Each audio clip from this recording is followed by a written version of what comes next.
October is here, and the leaves are turning orange. And as the Big Orange made it traditional Vol walking to Neyland Stadium, many are wondering what kind of future they are marching into. Coach Jeremy Pruitt is elected to go with a freshman starting quarterback, Brian Maurer. 3 years ago, Georgia's Kirby Smart rolled those same dice. Jake Fromm has become one of the great signal callers in Bulldog history. Tonight, two SEC rivals meet. One trying to turn their program around. The other hoping to take another step toward a college football playoff appearance. Smokey and Ugga right now. And welcome everyone to Knoxville, Tennessee. A very pleasant early October evening. The temperature in the mid-80s as we approach kickoff for number 3 Georgia with a record of 4-0 off a victory against Notre Dame 2 weeks ago. And the Tennessee Vols a very disappointing 1-3, but an opportunity perhaps for a program-changing win tonight. Sean McDonough along with Todd Blackledge joined in just a moment by Holly Rowe. Delighted to have you with us. Tennessee won the coin toss and elected to receive the opening kickoff. So Ty Chandler is back deep for the kick from Rodrigo Blankenship, and an interesting decision off the coin toss by Jeremy Pruitt. He's going to put his first-time starter, the true freshman, Brian Maurer, on the field immediately. Well, let's see what we got. Blankenship, a very strong leg, drives it down into the end zone, and it's over the head of Ty Chandler for a touchback. Down on the field, here's Holly Rowe. Well, guys, Tennessee wanted to make a change at quarterback here. Brian Maurer, the true freshman, getting his first career start. Jim Chaney, the offensive coordinator, said they were just looking for a little something else, spirit or zest for their offense, and this young man provides it. I can tell you in pregame warmups, he was a little bit nervous, but nervous, excited, very accurate, but bouncing around. You can tell he's excited to get his first start tonight. Understandably so. After 18 straight starts at quarterback for Jarrett Garantano, Maurer is the quarterback. He gives it to Ty Chandler, who's ahead for about 16, out to the 41-yard line, and a Tennessee first down. Great block by Wanye Morris, the left tackle. Really got 2 blocks on that play, and that's the kind of start you want for your freshman quarterback. Establish a little bit of that running game, set up some play action, get your quarterback his feet on the ground here. One of the positives for Tennessee so far has been the play of the offensive line. Jeremy Pruitt said it's been better than he anticipated, given they're playing with 2 freshman tackles. Maurer checks it down, incomplete. No help there, as it was dropped in the flat by Dominic Wood-Anderson, the tight end, somebody they want to get more involved in the offense. There's Maurer's mom, Kyla Lester. Brian's a freshman from Ocala, Florida. On 2nd and 10, the toss to Ty Chandler. He escaped well behind the line of scrimmage from Tay Crowder, but Richard LeCount, excellent safety. In fact, one of their leading tacklers for the year came up to make the play. Well, Crowder had a great game against Notre Dame. Here he is. He's going to time the snap and get into the backfield. He doesn't make the tackle, as you said, Sean, but he slows the play down. And then you see the speed and LeCount filling from his safety position, but very fast, aggressive defense. There's the 3rd down and 11. They come after Maurer, and another drop. It was a low throw for Jawan Jennings, 5th-year receiver. They feel like they have playmakers at the receiver position, but you kind of got a little microcosm of Tennessee's offense to this point in the season on that possession. The 2 guys they want to get the ball to is Jennings in the first pass to Dominic Wood-Anderson, the tight end. One was a little bit behind, one was a little bit low. Maurer needs to be on target with those short throws. Joe Doyle on the punt for the Vols, and Dominic Blaylock back deep for it. True freshman. Taylor Simmons had a muffed punt that was costly in that win against Notre Dame. They've given Blaylock some chances, and he makes a fair catch at the 16-yard line. 44-yard punt for the sophomore Joe Doyle, and here comes Jake Fromm. Well, Jake Fromm is off to a terrific start. I mean, he's a 3-year starter. This is his 33rd consecutive start. He's so efficient. This year he's completing 76% of his passes. He's had 0 turnovers. He's only been sacked 1 time. And I think because of that efficiency, he doesn't get enough credit for how good of a quarterback he is. He's an NFL caliber quarterback and a great leader of this football team. Those 33 consecutive starts, longest active streak among quarterbacks in the FBS. He's 27-5 as the starting quarterback at the University of Georgia. Hands it off to DeAndre Swift. Nothing doing. Shoved out of bounds along the far sideline by Kenneth George, a cornerback. And here are tonight's Chick-fil-A impact players. Swift, one of the best running backs certainly in the country. Tyler Lawrence Cager's been a nice addition, graduate transfer from Miami. Yeah, they had a couple guys that they lost early at that wide receiver position, went into the draft early, and Cager has been a huge addition. Daniel Batuli coming back from a knee injury, one of the leaders of their defense, and that's Henry To'o, a true freshman who's their leading tackler for the year, a top prospect. He's played well. Fromm on target. There is Lawrence Cager. He's a yard short of the first down. 3rd and 1 for the Bulldogs.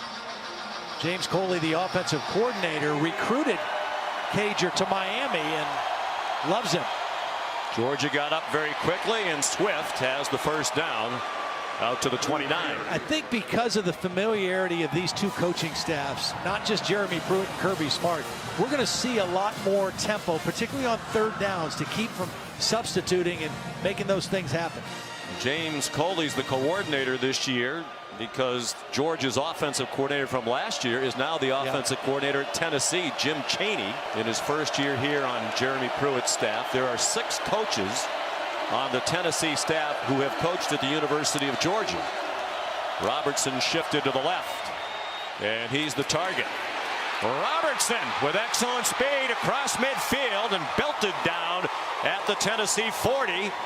That's a gain of 28 for Georgia. James Coley said we need more explosive plays and we need them early in the game, and he just got one. Well, watch the block by Charlie Warner, the tight end, number 89. He got the key block on the perimeter, and then excellent north and south running by Robertson after he caught that screen. Transfer from Cal, where he caught 50 balls as a freshman All-American. He broke Sean Jackson's record for catches by a freshman at Cal, broke Keenan Allen's freshman receiving yardage record in that season, and he had 767. Harrion picking his way to the left, knocked down just shy of the 35-yard line. Well, they lost 5 of their top 6 pass catchers from a year ago, so they've reloaded with transfers. Robertson, Cager, and Eli Wolf, who last year played here for the Tennessee Vols. Yeah, Eli Wolf in 3 years at Tennessee had 9 catches for 86 yards. He's already got 7 for 96 yards this year. So he's having a fun year this year playing. Was excited to play against his old team. He said, I wish them well, except when they play against us. He had a good experience here at Tennessee, and obviously he's close to a lot of these Vol players. Not on the field right now. DeAndre Swift, powerful run. And a first down to the 25-yard line. 12 more for Georgia. Swiftly on the move on their opening possession. DeAndre Swift is one of the best running backs in college football. He's the feature guy now. He's kind of waited his turn. He ran for over 1,000 yards last year. As did his running mate Elijah Holyfield. Swift goes again. Matter of fact, they're the only team in the country that's had 4 different players rush for 1,000 yards over the last 2 seasons. Both Holyfield and Swift did it. And there's Darren Swift, who obviously needs to get in the gym, DeAndre's dad. Be hard to say no to that guy if your dad told you to run a couple extra laps, right? His dad is a trainer, as you might expect from looking at him. Spends a lot of time in the gym himself. DeAndre is known to go work out after midnight. 2nd and 8. It's Zamir White again. Fights for a first down. Stayed on his feet just shy of the line to make. And bounced ahead to the 12. Darrell Taylor and Daniel Batuli combined on the stop for Tennessee. Boy, what a block by Isaiah Wilson, the right tackle. Just caved in the middle of that Tennessee defense. Isaiah Wilson, an outstanding right tackle. He was hurt. He didn't start the Notre Dame game, and they felt like he was okay to play, wanted to play, came in and played the second half. And I really thought when he was in the game, the Georgia offense kind of took control of things at the line of scrimmage. He's been dealing with a lower leg injury. 10th play of the opening drive for Georgia. Plenty of time for Fromm. Wide open receiver out wide. It's DeAndre Swift. Kenneth George made the tackle. We mentioned they lost 5 of their top 6 receivers from a year ago. Swift, the only one in the top 6 year, goes back as a running back. He had 32 catches last year, good for 3rd on the team. And that's why I think he is such a projectable guy at the next level. Not only a great runner, a physical runner, but a guy who can make, he can miss. But he's also excellent out of the backfield. And when he was young and they had Michelle and Chubb, he was more of a receiving back than he was a running back. 2nd and 1 for Georgia from the 2-yard line. Swift got the first down, not the touchdown. It'll be 1st and goal. Dogs from the 1 and nearly midway through this fast-moving first quarter. There's Jeremy Pruitt, 2nd season as head coach here, and already starting to get a little heat, particularly for this disappointing 1-3 start. A year that began with an unthinkable loss to Georgia State here in Knoxville. They're 5-7 in his first year last year.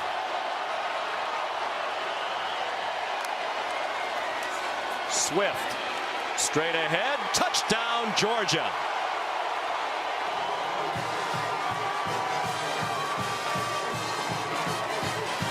Just ran right into the back of a couple of his blockers right here, and then just bounces himself to the right in there. He doesn't have the touchdown yet, but the second effort gets him into the end zone. Good push on that right side, and a very methodical, efficient, productive drive for the Georgia Bulldogs. Fromm 4 for 4 for 59 yards on the drive, and as you saw, Swift had 20 yards on 6 carries. Blankenship makes the extra point. He's now made a school record 176 PATs in a row. DeAndre Swift, the junior from Philadelphia, with his 4th rushing touchdown of the season. Welcome everybody. Those of you who just watched Virginia Tech and Miami, one of the wildest games of the season. We welcome you to Knoxville, Tennessee, where Georgia has just scored to make it 7-0. Rodrigo Blankenship, the kickoff for the Bulldogs. It will be a touchback. We welcome you to Neyland Stadium. Sean McDonough, Todd Blackledge will be rejoined in a moment by Holly Rowe. Delighted to have you with us. And Todd, the story for Tennessee, a new starting quarterback after 18 straight starts by Jarrett Garantano. They've gone tonight to a true freshman in Brian Maurer, who on their opening possession really didn't get much help, a couple of drop passes. Yeah, they weren't perfect passes. They're hoping he can give some more juice to this offense. He's an athletic kid, has the ability to make some plays with his arms and his legs, and that's what they're really hoping he can have that kind of effect on the offense tonight. They got 1 first down on the opening possession and then punt it. He hands it off here to Tim Jordan, and then Georgia took the ball 84 yards in 12 plays. And here's the information you need to know about Brian Maurer, true freshman, prolific passer at Westport High School in Ocala, Florida, where he set the county record for passing yards in a season last year, better than 3,500. They have some good-looking wide receivers and tight ends. They just have not consistently got them the football here in the first part of the year. Maurer given time, throwing deep, and has an open receiver. Marquez Callaway all the way, touchdown Tennessee.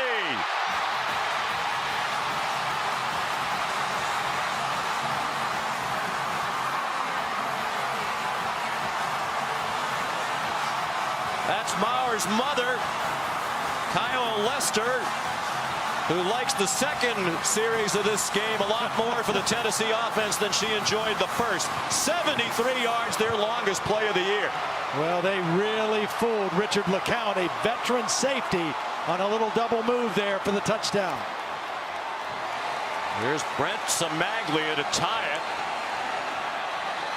it. Outstanding kicker. Both of these teams have one of the best kickers in the country. We're tied at 7. And the Tennessee Volunteers needed something like that. Absolutely. I mean, Maurer, what he did on this play, first of all, he got great protection.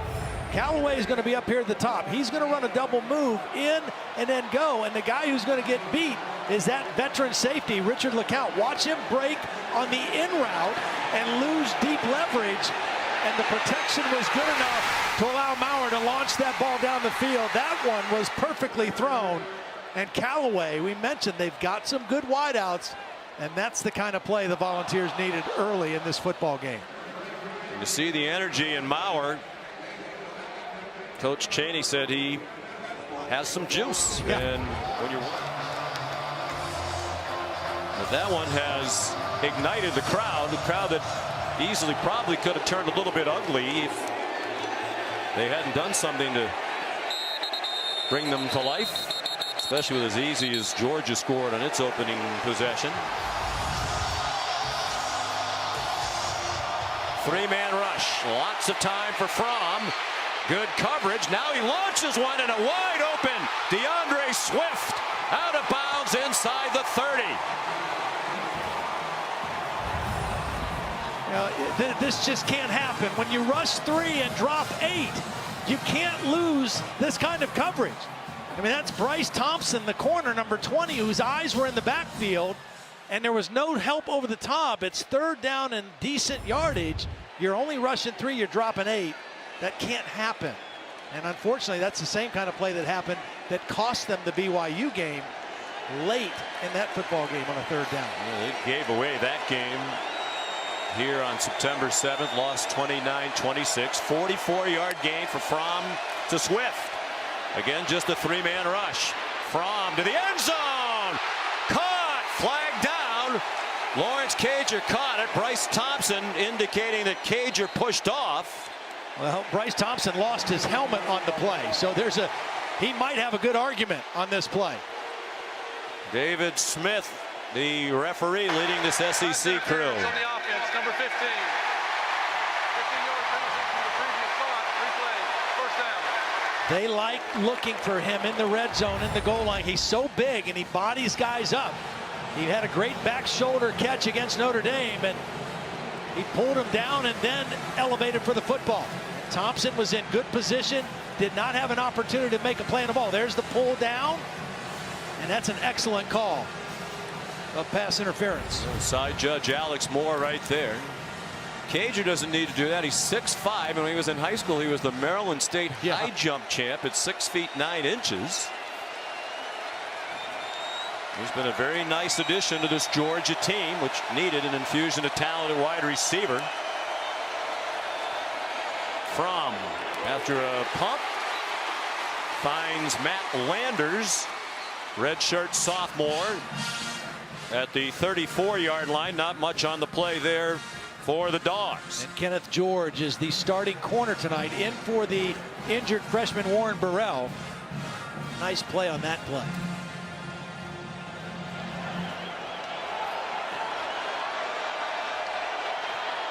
Second and 19.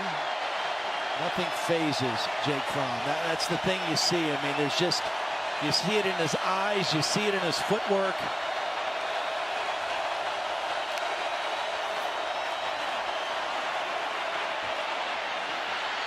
Juggling and dropping Tyler Simmons, with Daniel Batuli, the linebacker, trying to chase him down in the flat. Give these fans credit. Wasn't exactly a happy week here in Knoxville with the 1-3 start. Some off the field news that wasn't very attractive. They dismissed Jeremy Banks, a linebacker, from the team yesterday, or a couple of episodes off the field, which we'll chronicle more deeply later. Well, they rushed 3 and dropped 8 the last third down. It did not work, showing a 4-man rush on this particular third down.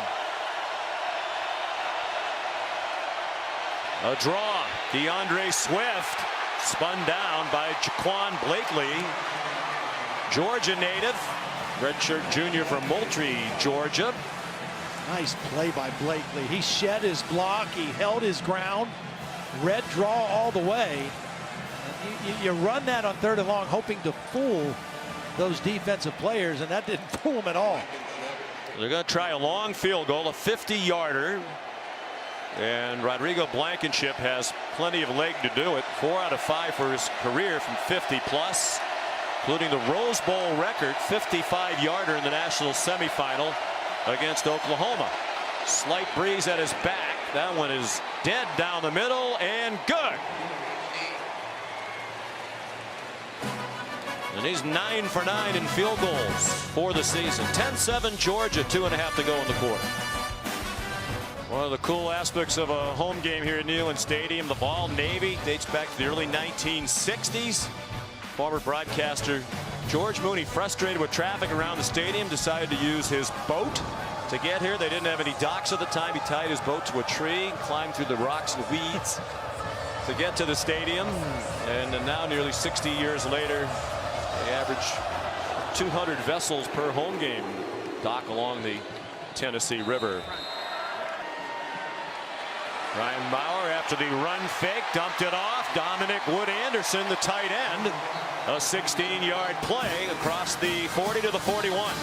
You could see in practice on Thursday that they wanted to get him the football. He's a junior college transfer from Arizona Western. Very athletic, big body, and just coming into tonight, only 5 catches, and they've already thrown it to him twice in the ball game in the first quarter. 6'4", 257, excellent athlete. Was a quarterback in high school in San Diego. On 1st and 10, Maurer has definitely brought some life to this Tennessee offense. He fired a strike to Jawan Jennings, and he's to the Georgia 41 with another first down. Well, they went 3 wide receivers into the boundary. Georgia a little loose on their coverage on the field side. It was an empty backfield, and Maurer looks very comfortable right now in Jim Chaney's offense. And when you got a freshman quarterback that's feeling it, you feel a little bit more confident in your play calling. He had the 73-yard touchdown. Here's Ty Chandler weaving to the 25. That touchdown play was the longest pass for the Vols since 2015. Josh Dobbs to Josh Malone for 75 yards in a game at Kentucky in late October. The good news for Tennessee, Trey Smith ran off the field. Brian Johnson has come in. Experienced player. He's started 19 games along the offensive line for Tennessee. He's the left guard. Maurer, after the fake, throws a slant, first down. Jawan Jennings driven back, but they're going to mark it inside the 17-yard line, and Tennessee is on the move again with under a minute to go in the first quarter. It's an RPO play. The line was blocking a run to the left. They had 2 tight ends on the left side to overload that side. Maurer didn't like the numbers in the run game and opted for the throw, and it was another accurate throw on time. And what Jim Chaney was hoping this quarterback would give the team, he's given it to him. Juice, energy, it's affected the offense, it's affected the defense, and it's affected the crowd. As I mentioned, he's a top prospect, good size, 6'3". They want to add some muscle to him. He's 193 pounds, but he's demonstrated a strong arm. He throws it to the end zone over the head of Marquez Callaway to end a very entertaining first quarter. Number 3 Georgia on the road trying to get to 5-0 for the season, leading 10-7.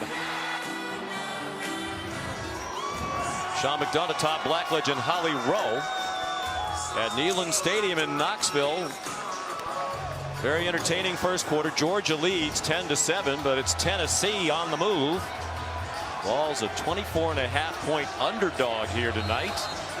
And a spirited performance from the new starting quarterback, Brian Maurer. You saw that Trey Smith, number 73, has come back into the offensive line. After the fake, it's a touchdown. Jawan Jennings. The quick pop after the run fake. Maurer right on target, threaded the needle, and Tennessee leads in the second quarter. He cannot wait any longer to throw that, and he can't throw it any further towards the middle. Because he was the furthest inside slot receiver, he was matched up on a safety, J.R. Reed. He beat him inside immediately, and Maurer was on time with the football.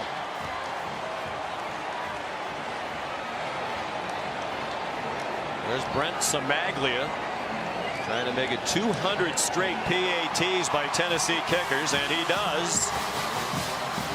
And Tennessee leads by 4. Here's tonight's Southwest Airlines drive recap. Well, here's Jennings, and that means this is a safety. And this route is going to be inside, but he can't throw it too far inside so that other safety can make a play. He throws it perfectly on time in the right spot, and Jennings comes down with the touchdown. That's excellent execution. For those of you who are just joining us, that's Brian Maurer's mom, Kyla Lester. Well, Jim Chaney, Jeremy Pruitt said he'll bring some energy. Jeremy Pruitt was very honest. He said, I'm not sure he's ready to play, but our team feels like he's ready to play. Well, and he feels like he gives them the best chance to win. You know, maybe, you know, whether it's tonight or next week or whatever, that's why the decision was made. And he has proven them all to look pretty smart right about now. And to a man, including Coach Pruitt, they all believe they're much better than 1-3. Absolutely. Jeremy Pruitt said, I think we're much better than we were a year ago. And the players, didn't you get the sense, Todd, were extremely positive, and it wasn't just lip service. They really believe they're going to turn this thing around sooner rather than later. They know they basically gave away the first 2 games of the year. You know, Sean, the other good thing about that drive, it took a little bit around 3 minutes. Rest that defense.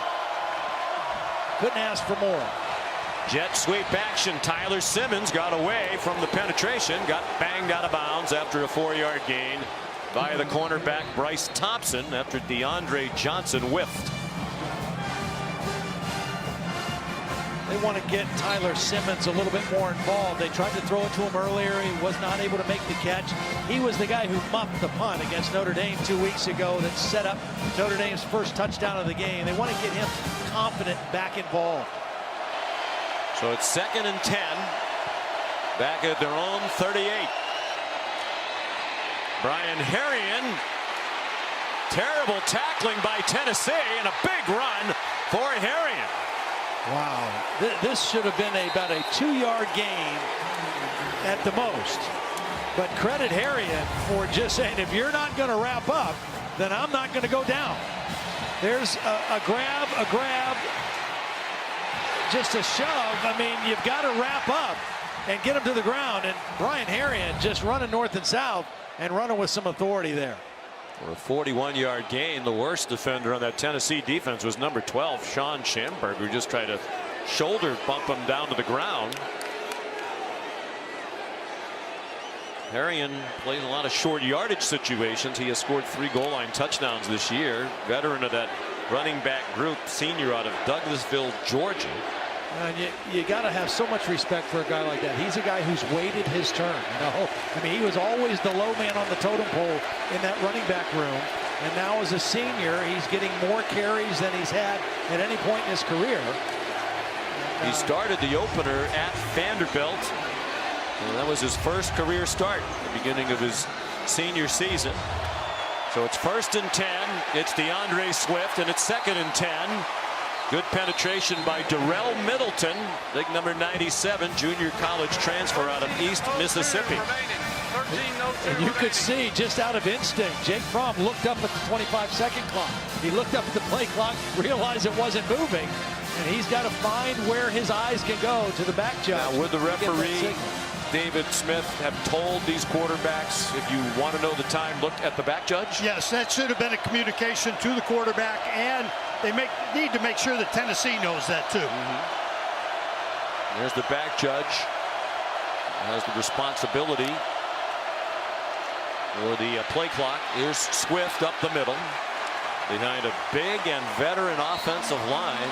Jeremy Pruitt, when we visited yesterday, said this offensive line for Georgia is as impressive as any he can remember in college football. 4 starters back from last year. They average over 328 pounds per starter. And they've got depth. I mean, they've got backups that are really good players. I mean, Justin Schaefer is in there starting at left guard. He got a huge block on that play right there on 2nd down. Big 3rd down and 5. Georgia on the move. Surprisingly behind by 4 early in the 2nd quarter. We're not exactly sure how early. Fromm, time to the end zone, batted around and incomplete. Looking for George Pickens, and the coverage by Bryce Thompson, and no flags on the play, so the field goal team comes on for Georgia. Fromm is really good at throwing back shoulder throws where you kind of underthrow it on purpose. But Thompson did a great job. There was grabbing and pushing by both guys, but I thought Thompson did a great job of getting his eyes on the football and making a play through the ball. One of the difficulties at the start of the year on their way to 1-3. Some injuries and some suspensions. Bryce Thompson missed time for disciplinary reasons. Here's Blankenship now trying to go 10 for 10 for the year in field goals, and he does. Wow. From 34 yards. We're in the second quarter. It's a 1-point lead for Tennessee.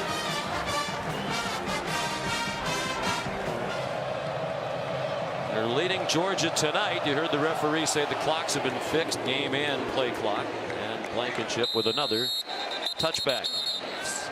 Holly, what do you have? Well, guys, one of the reasons it's very swirling wind down here, because this is enclosed bowl, the wind in the direction is very hard. I actually asked Camarda before the game, how does the wind impact him? He said, I don't know. It's my first time punting here. I guess I'll figure it out. Well, he's still figuring that. Yeah. Not exactly a gale here. There is a breeze, but right now it's 9 miles per hour. Quay Walker tripped up Eric Gray. No gain for the true freshman.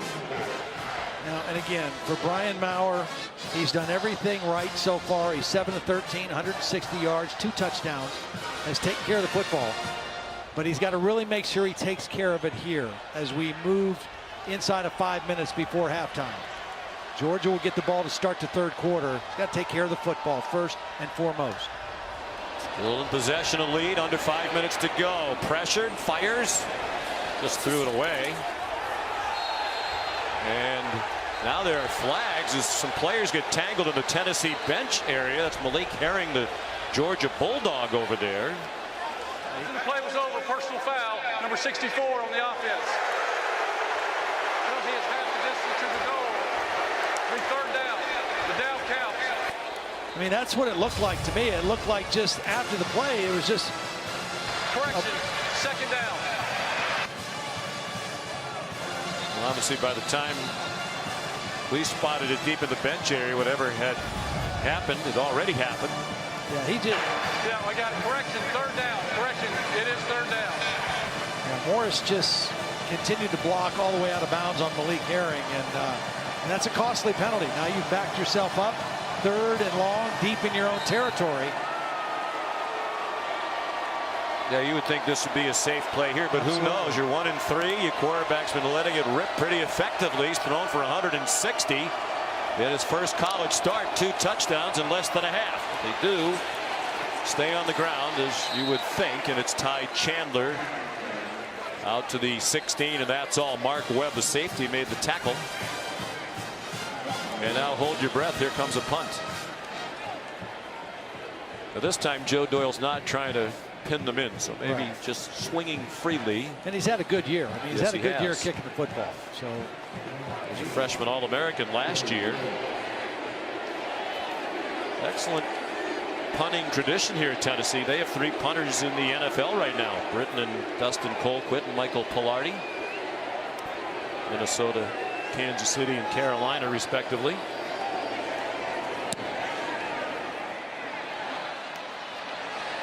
Good high punt and a fair catch made by Dominic Blaylock, and Georgia will have good field position from its own 40 after a 43-yard punt. And we're back in Knoxville, Tennessee. Sean McDonough, Todd Blackledge, Holly Rowe, our producer Phil Dean, our director Scott Johnson. Big surprise here. I don't think the Tennessee Volunteers are surprised, but those in the desert, as some of our colleagues like to say, might be a little surprised, as Tennessee was a 24.5-point underdog, but they lead by a point with 4 minutes to go in the first half. I don't think Georgia's that surprised either, because they knew this was a dangerous team in Tennessee. Jake Fromm hands it off to Zamir White, talented redshirt freshman here. The Georgia fans chanting Zeus. That's his nickname. He's been battling a couple of ACL tears over the last couple of years. I think Jake Fromm's got to cut one loose here on this drive. Has had one long pass to DeAndre Swift when there was a coverage breakdown. Hasn't really tried to challenge this Tennessee defense down the field.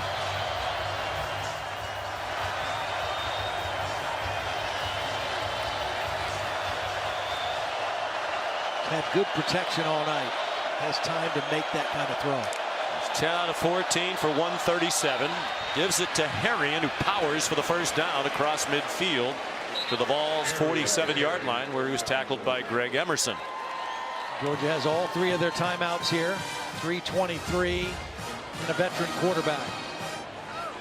And Jake Fromm has just seen everything. He's done everything. He's hard to fool, and the guy you want in this situation. Short set on target.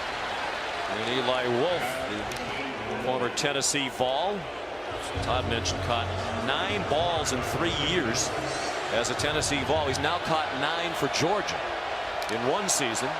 He's comprised of 5 games so far. Fromm, incomplete. It was Bryce Thompson of Tennessee nearest to it. There is a flag down on the play. Holding on the defense, number 35. 10-yard penalty from the previous spot, automatic first down. Daniel Batuli, senior leader of this Tennessee defense. You know, he's working on Eli Wolf right there in the middle of the screen. Had that left hand on the back of the jersey, got knocked off balance a little bit. Wow. Couldn't you call that on just about every play? Well, it looked like the receiver initiated the contact also, but tough call going against the Vols there. First down for Georgia.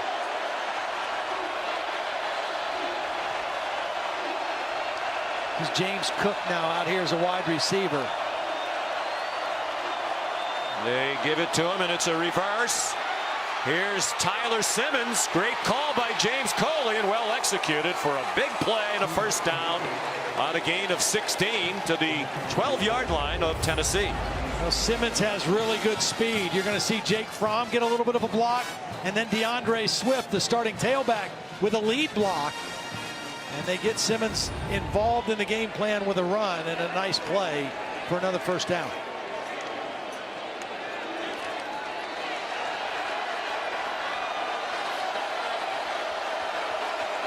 Getting that part of the field where Cager is a factor. He's at the top of the formation to the wide side of the field. Swift bounces outside and turns the corner. He's out of bounds. Shy of the first down, but close to it. Tavares Crouch, the freshman, and Bryce Thompson combining on the play for the Volunteers. Georgia poised to reclaim the lead. They led 7-0. Tennessee tied it at 7. They led 10-7 to Georgia. Tennessee took the lead and has held it since. And it's caught by Cager for a touchdown with Alontae Taylor draped all over him. There is a flag down. The result of the play is a touchdown. Illegal substitution on the defense. That penalty is declined. Touchdown. And what Jake Fromm saw that on this play, he saw single coverage, no safety help. You know, did they have an extra guy on the field? Yeah, it didn't 12 matter. men on the field. They have 12, but it didn't matter because it was one-on-one on Cager, and that's all Jake Fromm needed.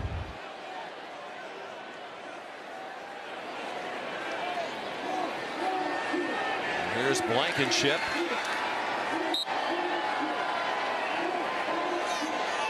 He's kicked 2 field goals tonight. He hasn't missed a kick all year. 10 for 10 in field goals. And now 23 for 23 in extra points. We'll be back in 30 seconds. Jake Fromm definitely has a good feel for Lawrence Cager. Fromm's first touchdown pass of the night. Kickoff down to the goal line. A fair catch. They'll take it out. So let's see how Tennessee plays it with a true freshman quarterback making his first career start. And Brian Maurer played very well. They have 2 timeouts left. He throws. Caught. Marquez Callaway out to the 46-yard line. Boy, Maurer looks like he's backing up, Todd, on a lot of these throws, but he puts them on the money. Yeah, I don't know how he was accurate on that one because he was backing up and throwing back across the middle. Devontae Wyatt with the pressure. Along the near sideline, Jawan Jennings, good run after the catch. He circled back, and it's a decision that paid off. And look at the effort by Jennings, one of the team leaders, a 5th-year senior, and that has ignited the crowd. With the clock the way it is, you wonder if that was the best decision to cut back inside, but he got the first down and a lot more. They have plenty of time now, a minute and a half, and 2 timeouts. They're at the 33-yard line. Maurer to Chandler. Out of bounds at the 30 with Richard LeCount there for the Dogs. Good awareness by Maurer. There was a blitz coming from the field. He had to get rid of the ball quickly. He's done a good job of that tonight, getting rid of the football. He's thrown for 205. That's how much they've averaged per game for the season. Entering tonight, exactly 205 passing yards per game on their way to 1-3 entering this one. We're just tuning in. He's a new starter, Jarrett Garantano, redshirt junior from New Jersey, had started 18 straight. At quarterback for Tennessee, deep throw intended for Callaway. Crowd wanted a flag as he was single covered along the near sideline by Eric Stokes. Jeremy Pruitt wanted a flag as well. It looked like Stokes got away with a lot of contact on this play. It's single coverage. Now, not a whole lot, not as much as I thought when I first saw it. They kind of let them chicken fight tonight, you know, on both sides. Here's a 3rd down and 7. They are in field goal range. It's Jennings in motion into the slot. Maurer running out of time, dumps it off, incomplete, deflected off. Marquez Callaway with Eric Stokes in coverage, and here comes Brent Samaglia, the outstanding kicker for Tennessee, who is 9 for 9 in field goals this season. As a matter of fact, he started the day with the most made field goals in the SEC. But with a couple tonight, Blankenship has actually passed him, and neither one of them has missed a field goal. Blankenship's now 10 for 10. But this is a tester. It's 47 yards from the left hash mark. And there's his first miss. Wide left. He had made 11 in a row dating back to last season. Well, credit Georgia. That last defensive play, that 3rd down play, was terrific coverage. 3rd and 7. It was 2 deep man underneath, and they were stuck to every receiver. They forced the long field goal attempt, and the first miss of the year. Georgia with all 3 timeouts now in 59 seconds. DeAndre Swift busts through a hole across midfield to the Tennessee 48 for a rumble of 22. You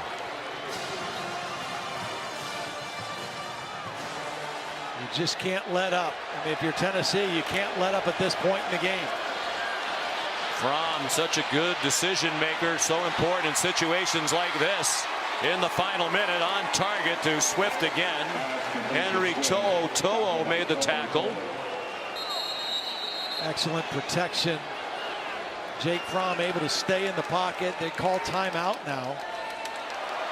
Some questions earlier in his career about his arm strength. I think he has answered those. Takes the check down to Swift, who gets swung out of bounds by Alontae Taylor. The one thing that people wondered about him was his accuracy and consistency throwing deep passes and the deep ball, and that's something he's really worked hard on over the last couple years. Well, for the season entering tonight, he was 76% completion percentage, and he's 14 out of 18 tonight for 167 and a touchdown. He's thrown 7 touchdown passes this year without an interception. And he's only been sacked 1 time. And some of that's the offensive line, and a lot of it is him. Yeah, it's 1 time all year. Tied with Air Force and Duke for the fewest sacks allowed in the country. Wide open over the middle. Cager, nobody in orange in the picture. And finally, it's Theo Jackson who appears to make the tackle at the 8. Well, this is obviously a bust in coverage because Cager is right in the middle, and there's nobody there. They don't use a timeout here. They still have 2. Fromm to the end zone. Touchdown, George Pickens. And when you have this guy at quarterback, even with limited time left, you attack because you know he's going to do the right thing. Beautiful combination route on the bottom of the formation. Well read by Jake Fromm for the touchdown. They are going to go for two. Fromm and the offense back on the field. They'll try to make it a 14-point game with 9 seconds to go in the half. They will get the ball to start the third quarter, so they want more momentum to take into the locker room with them. Fromm in trouble. The ball deflected and it falls incomplete. Darrell Taylor had the pressure. And we've reached halftime. Georgia leading 26-14. They'll get the second half kickoff after the Mercedes-Benz halftime report. Here's Matt Berry. A very pleasant night here at Neyland Stadium in Knoxville, Tennessee. Number 3 Georgia leading Tennessee 26-14. It was 14-10 in favor of Tennessee with 11.5 minutes to go in the half, and then 16 straight unanswered points by Georgia. The Bulldog coaches told us during their bye week they really wanted to get more production out of the offense, and they've done a nice job of doing that. Well, they had 334 yards in the whole game against Notre Dame, 354 yards in the first half tonight. Jake Fromm has been almost perfect, 16 of 20. They've mixed in the run. Very impressed because they've averaged almost 9 yards a play. So very efficient and productive offense for Georgia tonight.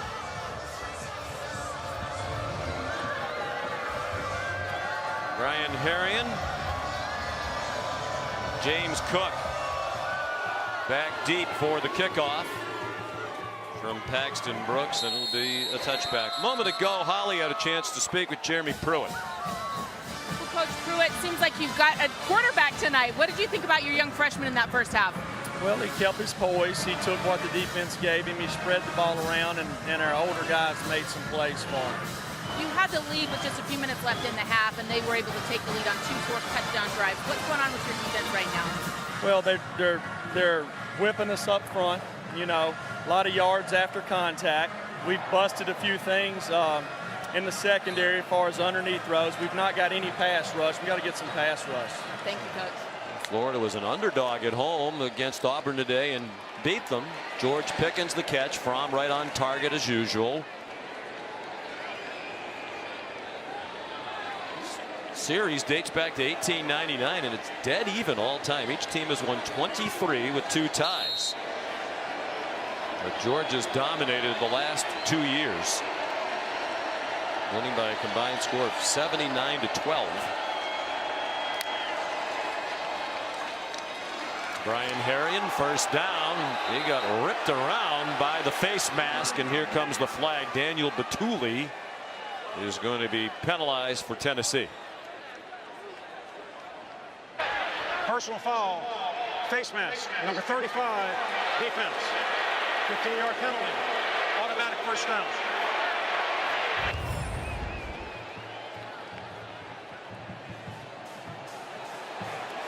I'm not sure he had a hold of the face mask. The way he twisted it looked like, we would think that.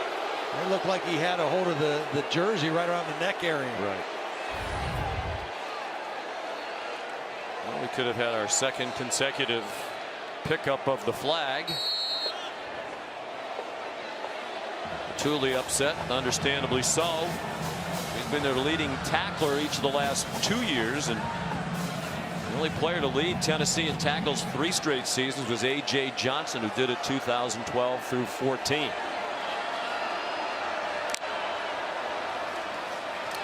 Short set by Fromm, on target. Matt Landers stacked up after he picked up the first down.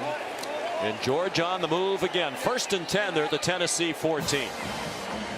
Landers, another one of those tall, angular type receivers, 6'5", 200 pounds, out of St. Petersburg, Florida. DeAndre Swift up the middle, and Bryce Thompson just shoves down Landers at the end of the play.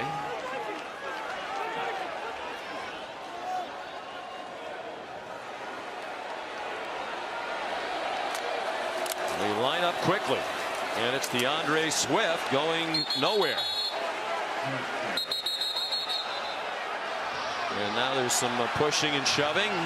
Thompson's helmet has come off again. Well, he and Landers, that might have been carryover from the previous play, and flags thrown. Kevin Boydman might be saying, any of you other guys want to wear this hat? Personal foul, hands to the face, number 5, offense. 15-yard penalty. Replay second down. Number 20 for Tennessee, and they stay in the game because the foul caused the helmet to come off. Well, there's the previous play. Thompson shoved him down. That was very close to, oh my goodness. Well, they missed Thompson throwing a punch in his head there. Well, Bill, that looked like he swung. Thompson swung at Landers to me. The retaliation that he had could have easily been a flag and would have been easily supported. You hit it on the head. We're seeing a frustration point, and the officials have to be on top of it for game control. Thompson's very fortunate there. Pressure brought by Tennessee one of the few times tonight. And a false start is going to be the call against Georgia.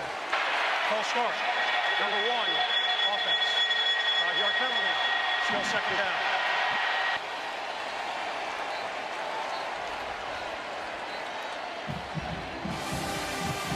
George Pickens, the wide receiver.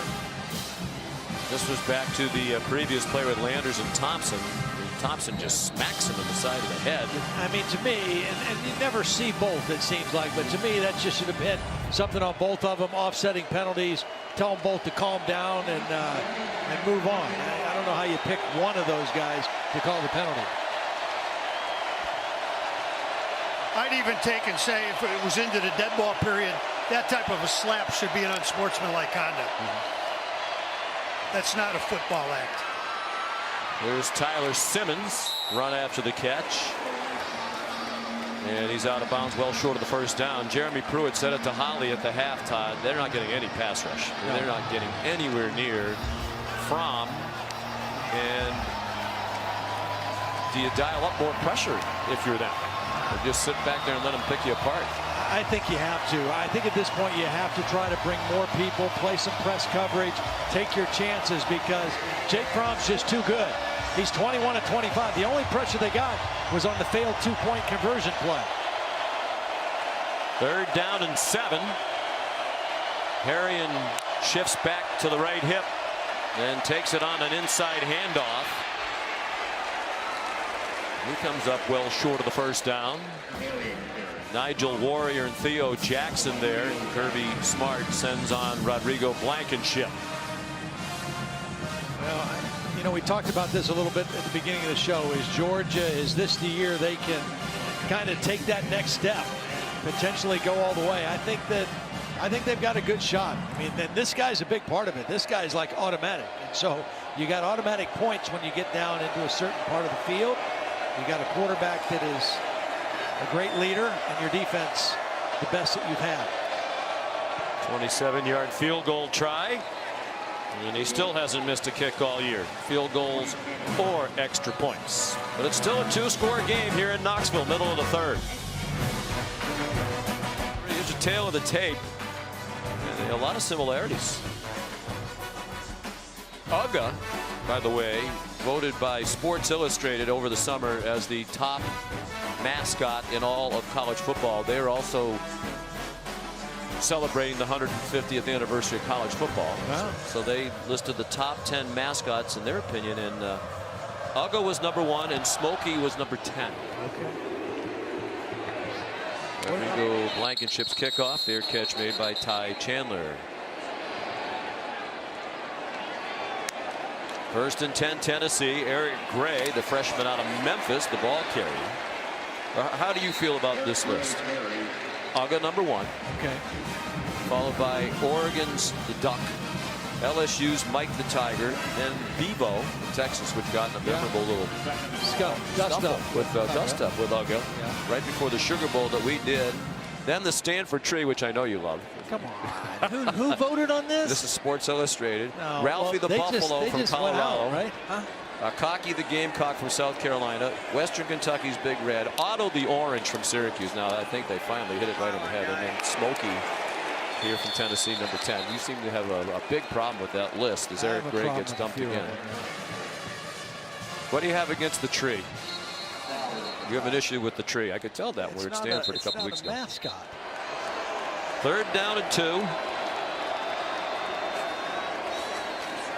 And he tossed it to Chandler, and he puts his head down and gets the first down. J.R. Reed up from his safety spot trying to make the play. And here's Holly Rowe. Guys, I've been keeping a close eye on this Tennessee sideline as the game starts to get away from them on how they're behaving, how they're into it. They are still really engaged right here. Maurer, before they took the field for this series, is encouraging his guy. Lots of energy. They're putting their arms up to the crowd. They need encouragement. I don't see them throwing in the towel right now despite the score. There's still good energy on this Tennessee sideline. Well, there were only 2 scores down, and 5.5 minutes to go in the third quarter, so plenty of time. They haven't scored since the first 3 seconds of the second quarter. Maurer has not had a yard of passing here in the third quarter. And he still hasn't, as he tries to get it to Josh Palmer, who had DJ Daniel on him. But he's thrown for 205, and now here comes a late flag. He's thrown for 205, and that's already far more than Peyton Manning threw for in his first start against Washington State back in '94. Number 14, defense. The ball will be placed at the spot of the foul. Automatic first down.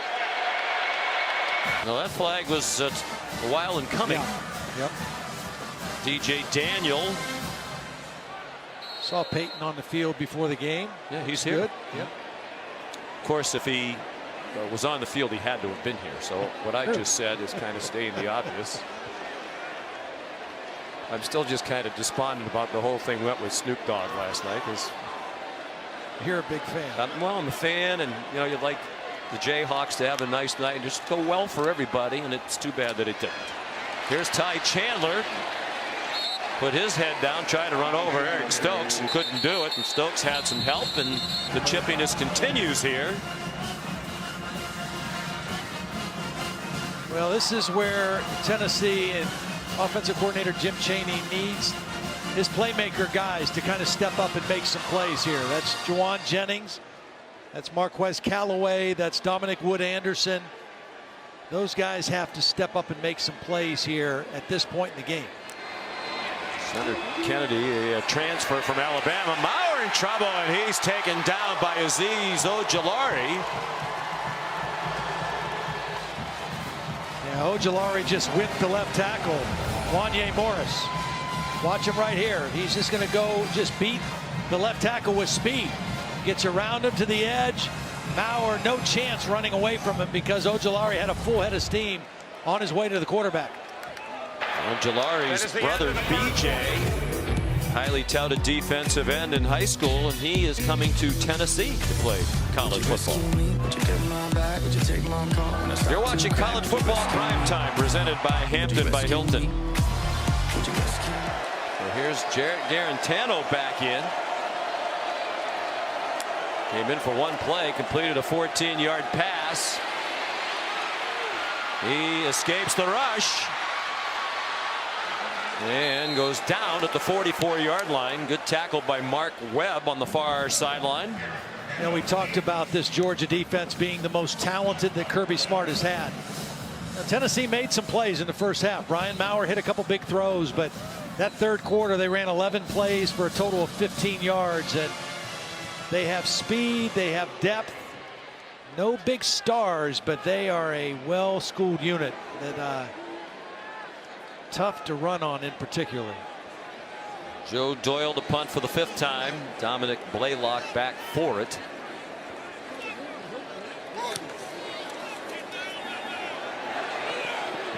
A short punt, a fair catch made on the run by Blaylock.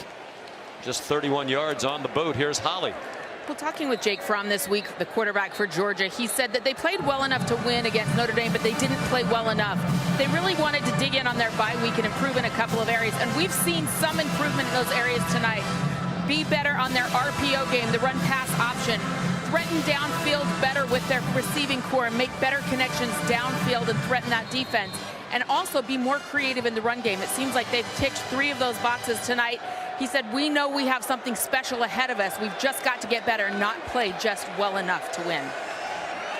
Well, they've got big aspirations, big goals, and big games coming up on their schedule. So that's why they have to have that attitude. Tennessee. Can they get near Fromm? No. Oh, receiver open. Demetrius Robertson with a big gainer. First down, Georgia at the Tennessee 37-yard line. What a beautiful throw by Jake Fromm. Great protection. Tennessee tried to bring pressure. They tried to put some heat on Jake Fromm. It was picked up, and that left single coverage. And a beautiful throw to Robertson on the flag route there. Just outstanding communication by quarterback and receiver, and a beautiful throw. Again, Tennessee and Jeremy Pruitt told Holly this at halftime. They have just not been able to generate any pressure on Jake Fromm, and that gets frustrating for a defense. Back to the ground, Brian Harrion. Hard-earned 7 yards. Don't sleep on the Golden Hurricane. No. Brian Harrion, you know, this is what you talked about earlier, Todd, what James Coley, the offensive coordinator for Georgia, told us. This is the time of the game. Yeah. When you've worn down the defense, you lean on that huge offensive line. Just play power football and put the game away. Yep, you play the clock and you play to your strength, which is this offensive line. Averaging 6.6 per rush tonight. And then your quarterback is 23 of 28 for 276. No sacks, no turnovers. They have 505 yards of total offense. They came in averaging 509. There's still 10:45 to go. Fromm over the middle. Lawrence Cager, first down, 12-yard line, and he's not getting up. Nigel Warrior made the tackle for Tennessee. His catch, the 5th of the night for the transfer from Miami, that leads Georgia in receptions tonight. 7th play of their drive upcoming. I think one more score would probably put this away. They'd be up by 3 scores against the Tennessee offense that has really struggled since the opening moments of the second quarter, when they actually led this football game. Zamir White straight ahead. The attendance here tonight, 92,709. That's about 10,000 below capacity here at Neyland Stadium. Most of the folks are still here.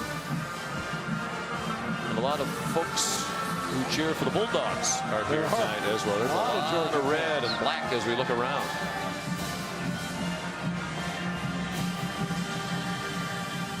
That was quite a scene 2 weeks ago, wasn't it? In Athens, when Notre Dame was there, the largest crowd ever at Sanford Stadium, 93,246. They added 500 additional seats underneath the scoreboard. We talked to Claude Felton, longtime SID. He said he's never seen it like that. Harrion down just short of the first down. Under 9.5 minutes to go now. Georgia trying to make it 15 straight wins against teams from the SEC East. They haven't lost to an Eastern Division team in the Southeastern Conference since October 29th of 2016. That was Kirby Smart's first season as head coach, when they lost to Florida in Jacksonville. Here's that heavy lineup again with the extra offensive linemen overloaded to the left side of the formation here. Harrion remains the running back. We noted earlier he's typically in there in goal line situations. Play clock down to 0. Apparently they just did get it off. Harrion bounced around, fighting for the goal line, and they're going to mark him just short. But it is a first down for Georgia. Harrion kind of runs angrily, you know. I mean, he's a good short yardage back. And again, I just think it's so cool for him, who is a guy who has waited. He's been patient. He lived through the time of Nick Chubb and Sony Michel, and then DeAndre Swift was the 3rd guy, and he was kind of always the next guy, and now he's the number 2 guy, and he's getting a lot of carries this year. There's Elijah Holyfield, also a 1,000-yard rusher last year. He left with a year to go of eligibility and did not get drafted. Harrion ducks his head under, and it's a touchdown for the Bulldogs.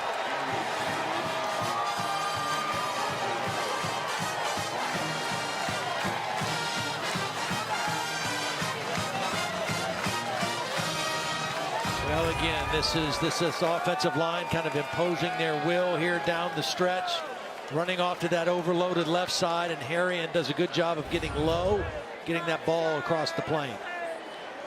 His 4th touchdown of the season and a career high 88 yards rushing for the senior from Douglasville, Georgia.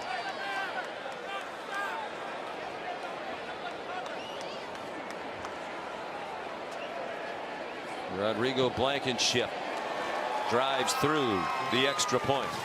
Here with 8:02 to go, it's 36-14 in favor of the number 3 team in the country. Georgia leading now with 8:02 to go. 36-14. Ty Chandler deepest for the kickoff from Blankenship, who just continues to bomb them. It's almost like a couple times he's intentionally trying to encourage Tennessee to try to return them, and they've just gone for the fair catch. 16 unanswered points to end the half for Georgia. They led 26-14 at the break, and they've widened it now to 36-14. They bring some pressure after Maurer. Deep ball. And Jennings runs under it. Nice over-the-shoulder catch as he managed to get away from the coverage of Devon Wilson. Well, he's in the slot, so this time they kind of ran a fade from the inside slot. A little bit more room to work with on the sideline. Coverage fell down. It was still a beautiful throw over the outside shoulder. Devon Wilson tripped and fell down, and a nice play for Tennessee. And a 100-yard receiving night now for Jennings after a 31-yard gain. Maurer fumbled it, juggled it, had to get it back. Jennings now 7 catches for 113 and a touchdown. Well, we haven't seen Jordan Davis back in the ballgame since that early injury. But a guy who is in the game tonight for Georgia, who has not played much this year, Julian Rochester, number 5, is in there now. He was battling some early season injuries. He's a veteran defensive lineman on this Georgia defense. Look out. Maurer got blasted. He never saw the corner blitz coming from Stokes. Tay Crowder picks it up. Crowder, former running back, still has that speed, and he scores. A defensive touchdown for Georgia. Result of the play is a fumble recovered by the defense for a touchdown. Well, Maurer took a big-time shot. Isn't it great to see Garantano, who we replaced, out there as one of the first guys to check on him. Because of the short split, it was so easy to disguise that corner blitz by Eric Stokes, and Maurer had no idea it was coming. Clean hit, separates him from the football, and then Tay Crowder able to scoop it up and score. That split, the offensive receiver split, really helped to disguise that blitz. Big night for Stokes, and a 60-yard fumble return for a touchdown by Tay Crowder. And Georgia now leads 43-14 with 4:39 to go here in the 4th quarter. Referee got blasted too. Brian Maurer out of the medical tent. When he came off the field, he went down. The training staff got him back on his feet and brought him into the tent. So it's good to see him looking better than he did just a few minutes ago. Blankenship with a touchback. There's Eric Gray buried by Julian Rochester.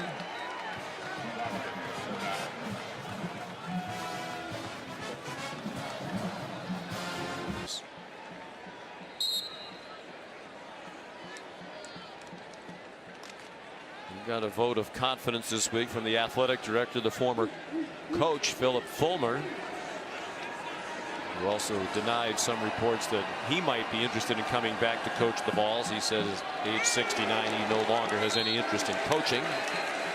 He believes in Jeremy Pruitt. Nate McBride getting some playing time, and he knocked down Eric Gray as we approach 3 minutes to go.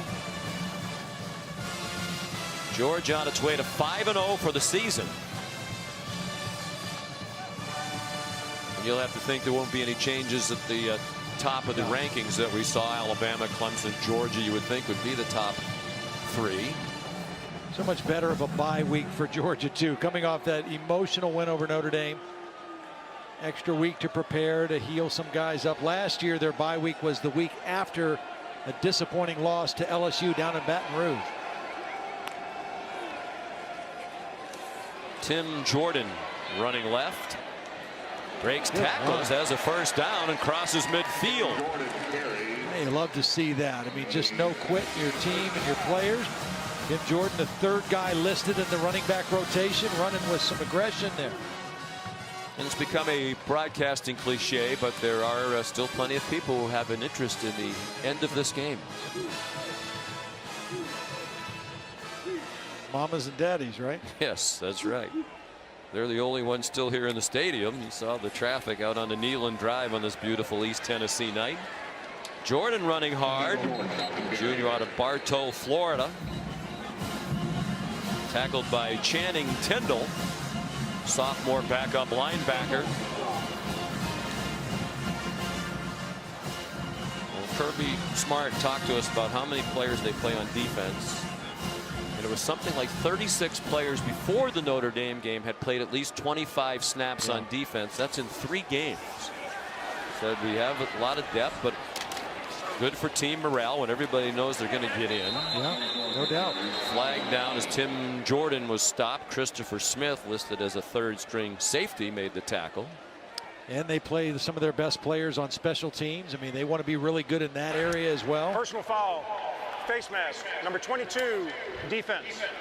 15-yard penalty, automatic first down.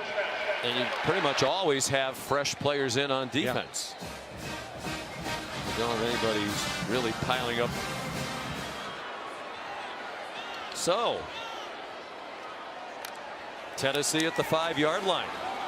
Garantano to the far sideline, again intended for Ramel Keaton. He's out of Marietta, Georgia. There's just one catch in this his true freshman season. 1:13 to go. The last I saw, Tennessee was a 24.5-point underdog earlier today.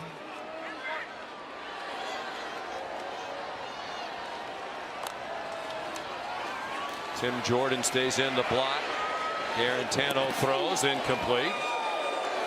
And I tell you, nobody is safe tonight. Referees, sideline people, photographers. Tyreek Stevenson had the coverage on Isaiah Montgomery.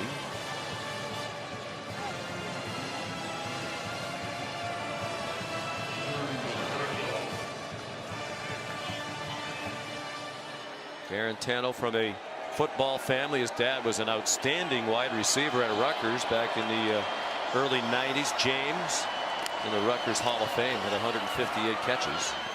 Jarrett throws. Nate McBride is there to break it up. Well, they had 1st and goal on the 5. Now this is perhaps their last chance. As you said, Todd, the coach is very complimentary of Garantano. They say he's a great kid. He works hard. They had high hopes for him coming into this season.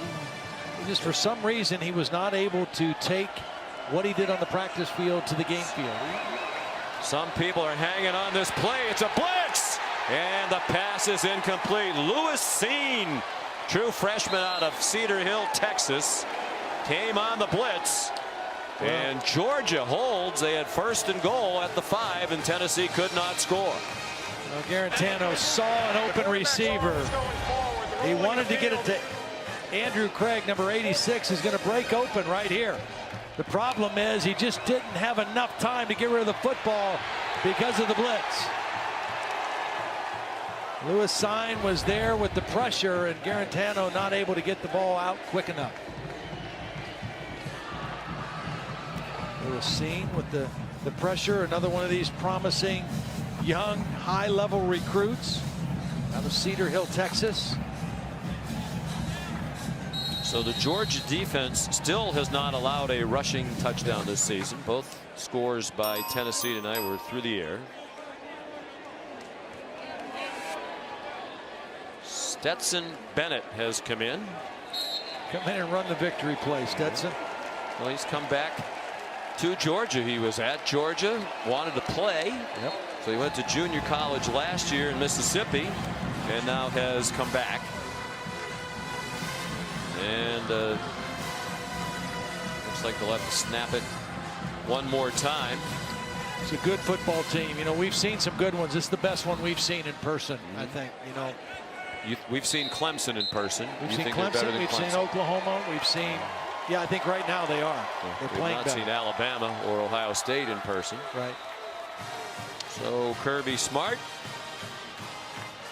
And the Bulldogs have 15 straight wins now against teams from the SEC East. Here's Holly. Well, Jake, you told me that your team was really dialed in during the bye week and all the things you wanted to accomplish, it seems like you did today. How do you assess how your team came out tonight? Yeah, I think of the guys, after 2 weeks of preparation, we came out, we did some really good things. We had some good explosive plays on offense.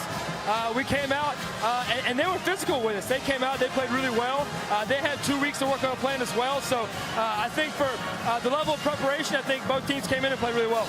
After Brian Herron had that tough touchdown down in the end zone, the offensive lineman came off, and I heard Isaiah Wilson say, man, I love you guys. What feels special about this group? You can feel it. No doubt. This team's special. We love each other. We're playing for each other. You know, we're not playing for the number on the back. We're playing for the team on the front. And guys are really buying into it. I love it. It's a great feel right now. And let's go in next week and get better. Thank you. Yeah, thank you, Ms. Holly.